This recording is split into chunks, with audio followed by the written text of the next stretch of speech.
April's? Al Sagar and Pam Fox. I'd like to start with Al, and if you would, Al, tell us about your pre-KVCC experience and background. I'm a native of India, and I used to teach college in India. I taught that for 7.5 years, and then I was a lieutenant in the National Cadet Corps of India, which is similar to the ROTC here, and then came over to this country on August 28th, 1967, and went to Western Michigan University and did my master's in library science. And then noticed an ad in the paper that they're opening a college and they need a reference librarian. And I responded to the ad, did not even apply, made a call to the director, Mr. Hausrath.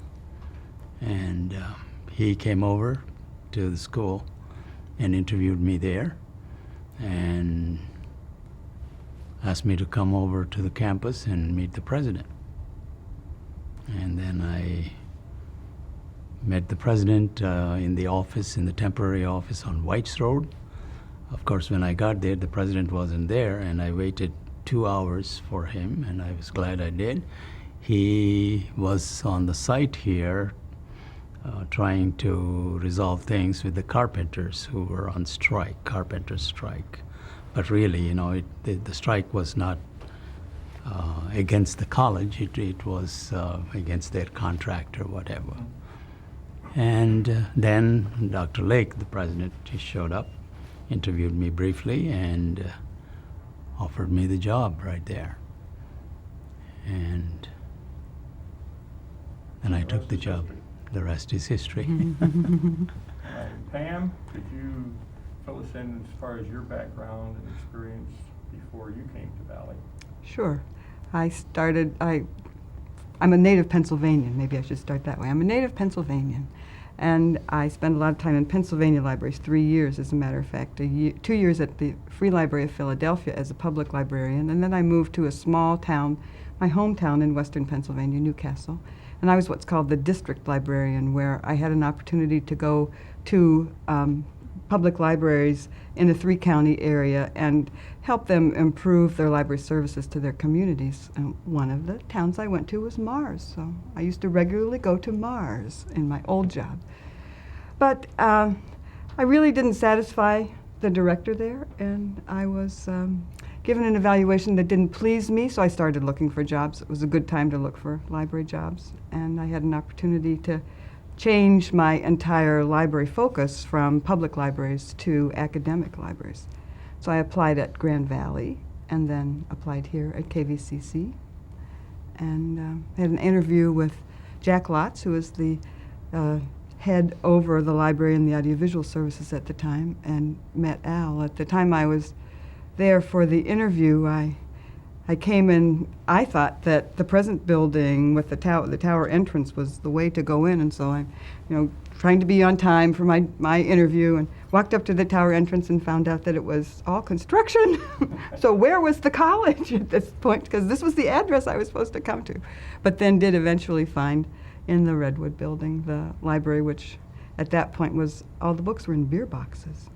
So I didn't really get to see the library at that time because everything was getting prepared to move to the building that we're in now. But interviewed with Al and with Jack and Don, not Hausrath, but Davies. Hiram Davies was the director at that time. And went home to Newcastle, and Hiram called me and offered me the job, but said, I want you to know I'm leaving in 6 weeks. So decide whether you want the job. Well, at that point I had resigned my other job. I was ready for a job and excited to move into academic libraries. So I said, whether you're going to be there or not, I want to come to that library. So the original director or head of the library was Don Hausrath. Mm-hmm. And then he was here only a year? Or a year and a half? Don A was short here time. 2.5. Was it that long? Right, he started 1 year earlier than That's true, yes. anybody else, yeah. And then Hiram, Hiram came in 69. mhm, Uh, and he was here just about a year, is all, a short time. And then, is that when you became the Right, head of the then library? then I became the director of the library, and then Pam and I had the good experience of moving the library from the Redwood building to this building. Mhm. So thorough. All right. Maybe you can clarify then for us the moves from the initial director, Don Hosrath, until the time that you came on board, Pam, and what your position was Mhm. at that time. Can you tell us about those things, or Well, Al? when I started, as I said, Jack Lotz was the person who was over the media services area, you could call it, or the audiovisual area and print area, the library and audiovisual area. And Hiram was reporting to him as the librarian, and then Al was the reference librarian at the time. And I don't know, Al, were you in charge of audiovisual materials at that time as well? I was in charge of audiovisual because Jack really didn't take it over till the middle of 1969. Mm-hmm. So it was reference and audiovisual. Mm-hmm. And I remember I delivered a projector for Paul in his classroom and didn't know how to focus it. No. I didn't knew how to focus it. I had it too close to the ball, and so there was no picture. And so I was moving the focus, that knob back and forth. And then finally Paul said, let's move the projector back. And then the picture focused. So he taught me how to Mm-hmm. Well, I focus. started the 15th of August in 1970. And as I said, at that time we were in the throes of moving. All the library was packaged up and we were getting ready to move to the present location where we are now. And Hiram was still there as director. But then when he left and Al took that position, then we had no reference librarian at that time because I was hired under the title circulation librarian and became the public services librarian, overseeing services that we offer people who walk into the library, the services they got. But then shortly after I was hired, 6 months after I was hired, we hired a third librarian because we already had a cataloger, the special librarian that organizes materials and sees that they get prepared for use in the library. But then we hired a third librarian. Sally Carter. No, that was when we got Jean. Oh, Jean Radke, Because we yes, didn't yeah. have a reference librarian at that time. Sally Carter was there for the interim period as reference Mm. because we waited for Jean until January 1st, 1971. Mhm. When he finished his library school. Yeah, so And you had known him when you were in library we were school. both, Jean and I were both in school. So I knew him very well. He was at Albion. I gave him a call and he was delighted to come over for an interview. But said I can't start till January. So we waited until January, and of course there was Pam always ready to help in any way she could, and so we carried the reference function, Together. carried it on together. Mhm. All right, well, I think both of you had very great challenges in the early days. Al, with trying to be a part of creating a library where there had been none. And then Pam, as you came on board, moving that library into more permanent quarters and enlarging it by quite a lot all of a sudden. And Al, maybe you could start with what some of those challenges were, and then the growing pains and so on to create the library. And then Pam, if you would pick it up with the move, and I know you both worked hard on that. But, We had 7,000 volumes, not a big collection. So in my mind, I knew we would really have to work very hard to keep the collection growing. We did receive excellent support, financial support from the college. So there was that challenge. Then moving it here, and I didn't really know what furniture was ordered. And so bit by bit, after we started moving here, Pam and I sat down and went through the files and recreated a list of what we're going to receive. In the meanwhile, the Pam organized the move. From somewhere, the college acquired, I think Bob Lewis brought some beer cases, and the books she had the books all packed in the beer cases. And then after we moved here, then Pam took over from that point. But before the books were put on the shelves, they had to assemble the shelves, they had to put the furniture in place. And so we both said, where are the drawings from the designers and the architects? There were no drawings. And furniture was going to be arriving within 24 hours. So we both sat down, got hold of a map, and Pam cut this paper and cardboard, cut it up to scale to represent tables, chairs, stacks, and we both laid everything out.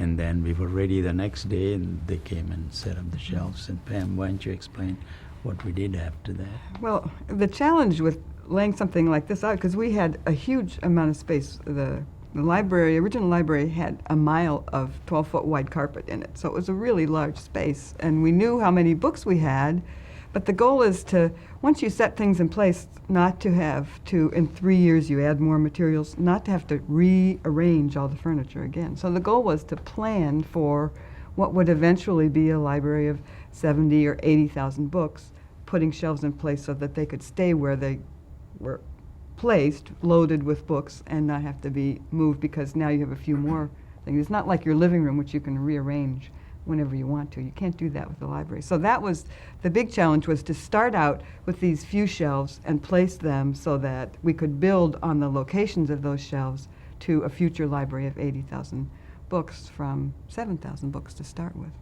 So things looked pretty sparse in the beginning, and the books shelves were sort of far apart from one another in the beginning to spread them out to take up the physical space.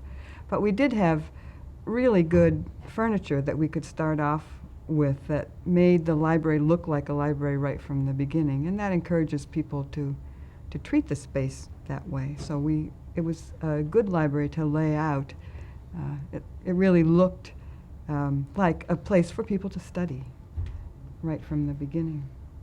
But we did have a few books here and another sort of empty space, and then a few more books, and a few spread out in another place. But it really did look good in the end, I think.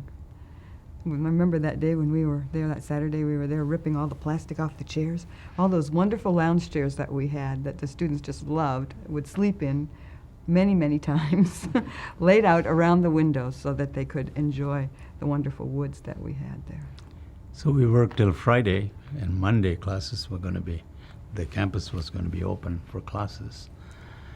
And we put all the furniture in place, and then the place needed to be vacuumed. And there was some problem with the maintenance people working on Saturday and Sunday. So we were there, Pam, Jack Lotz, his boys, and I. We did vacuum the whole place and got it ready, because Dr. Lake came over on Friday evening and said, somehow the place has to be open. We said, okay, we'll try. So 8 a.m., the place was ready for students to come in. Yeah. I'll tell you a story about putting the books on the shelves, too. Started out with the beer boxes delivered, and I had work-study students to help me put the books on the shelves, but what I had was stanchions. I had the verticals for the shelves, none of the shelves on the verticals. But I had the boxes of shelves with the end things, and I knew how to put. Start laying. You put the ends on, then you put the shelves on, and bang them down. And had the students start doing that for all of the stanchions, so we would have them on the shelves. And all of a sudden, I hear this man's voice, and I'm in there. We have no air conditioning. I'm in there, shorts and no shoes, and this man's voice opens the door up, and this man he screams out, yells out, "Stop this!" Well, apparently, there had been a group of union people who were supposed to start putting the things on the shelves, and I was violating the contract by doing this. And we stopped everything. We picked up all our stuff, got out of there right away, and then it took another day and a half for the people who were supposed to do it to put it on the shelves. But it did set us back, because I thought we were going to be able to get those books on. It didn't take long to put the shelves up, and we could put the books right on there, and we would have been out in a day. But no, we had to wait. I think that's why we had to work on Saturday, Sunday to get the place ready, because it got pushed back. If it were ready by Thursday evening, then Friday they would have vacuumed the place. But then the construction manager was there, and everybody was all upset because all we were doing was putting on shelves. I can well imagine that in those early years, and maybe even now,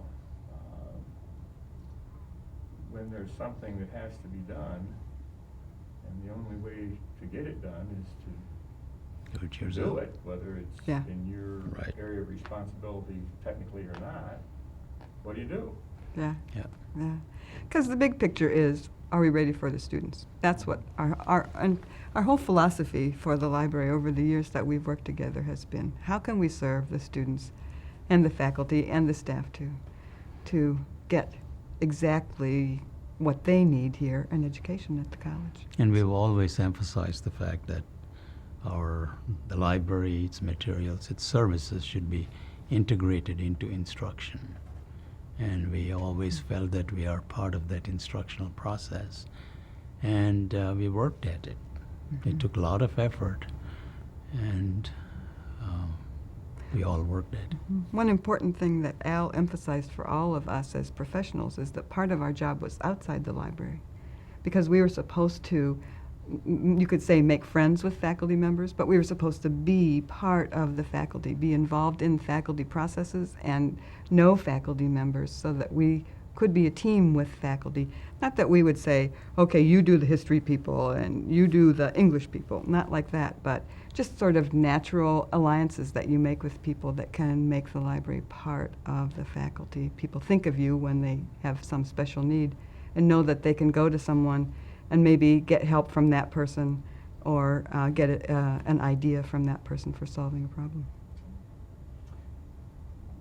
Would either of you like to comment further about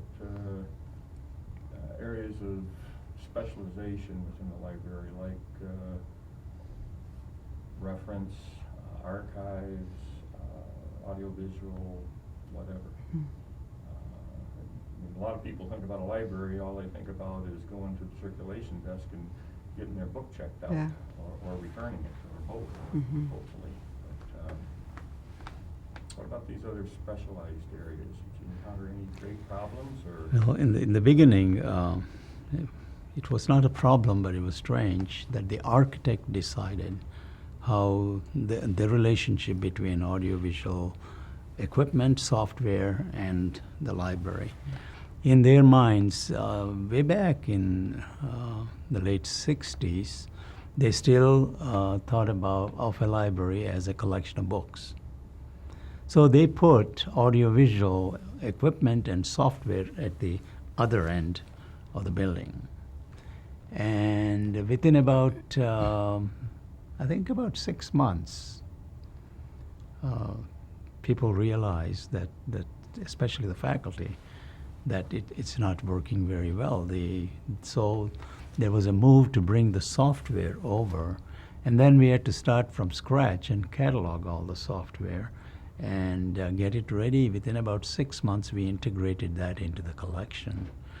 And then we started calling the library the Learning Resources Center. And then 2 years later, again, the faculty wanted the equipment that was being delivered to classes to be handled by the library. And so we were called again. We were just sitting back and saying, wow, this is great. We got something accomplished. The software is all organized. It's shown in the catalogs. And it's being delivered to classes with the equipment and all. And then suddenly they said, well, the equipment is coming over. And then they looked at Pam and said, you're circulation librarian, the equipment circulates, so that's yours.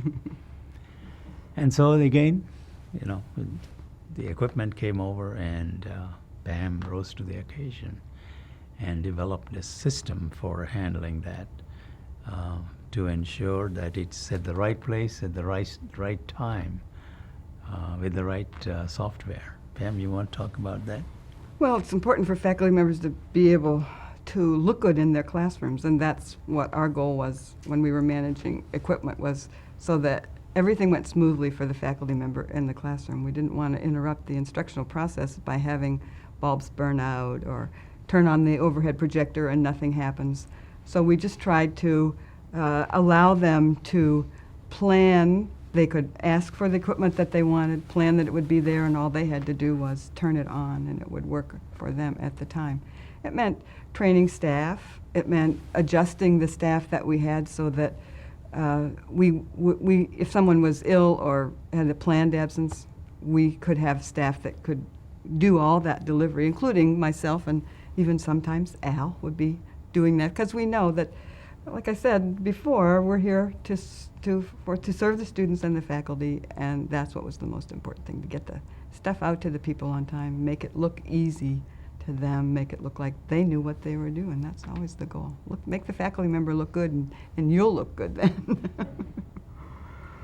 Well, you've both been good about sharing some memories and stories. I wonder, are there any other highlights, stories, memories that almost always come to mind, or that you think of now that you want to share about those early days during the late 60s and throughout the 70s? Well, after we took over the equipment and took care of the delivery of equipment and the organization and all that for a year, then came another call saying, well, you guys need to take over the media center. So what was left there was production and printing. So then I took that over and didn't want printing because you're always on the firing line. Then Dr. Lake said, Al, can I buy you a cup of coffee? I already knew that if he invites you for coffee, there's something cooking. One time he took me to coffee and there was a new assignment. Another time he took me to Ted and Murray's for lunch and, hey Al, how about doing this? So anyway, we took over the media center, and then we became a learning resources unit. The library used to be a learning resource center. Then there is this whole unit library, a learning resources unit. And I became the assistant dean of the learning resources unit. And so what about the director? There's no director. There's no new position. So I retained the directorship, assumed the assistant deanship over the whole thing, and then called Pam in and Jean in and the cataloger and said, you know, I used to do about 5 hours of reference. Now I need to go to lots of meetings and I have this other unit. How do we do it? So they all rose up to the occasion, and they had bits and pieces of my responsibilities as director that they assumed, and Pam assumed the most important part, which is to be the coordinator of the library. She coordinated the efforts and the work of all the librarians. And then she coordinated public services, which is circulation and reference coverage. And then when we started opening the library on Saturdays, she assumed the responsibility for the Saturday coverage also. And then I went off again to a seminar that lasted 8 weeks at William Rainey Harper College.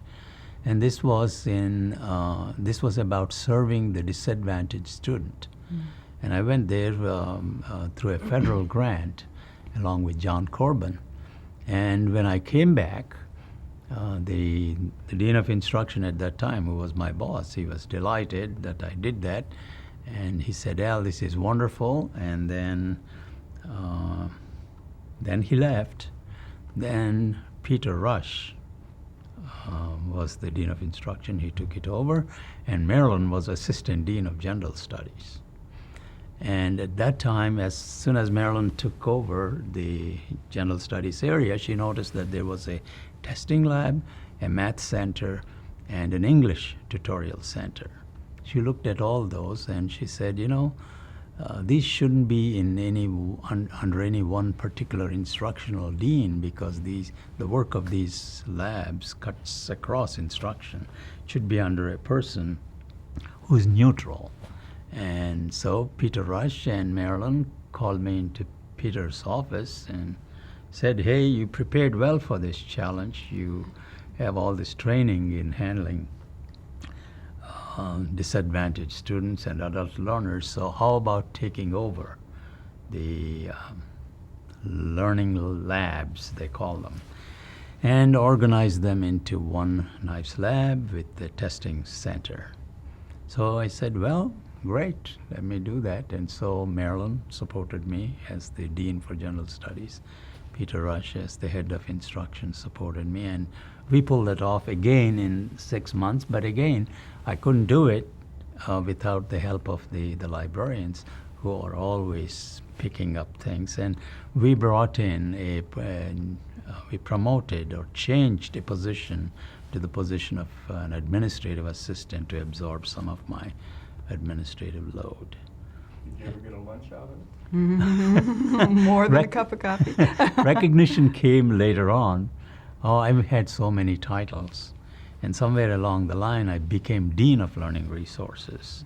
And I think that was when I also was in charge of services to the handicapped.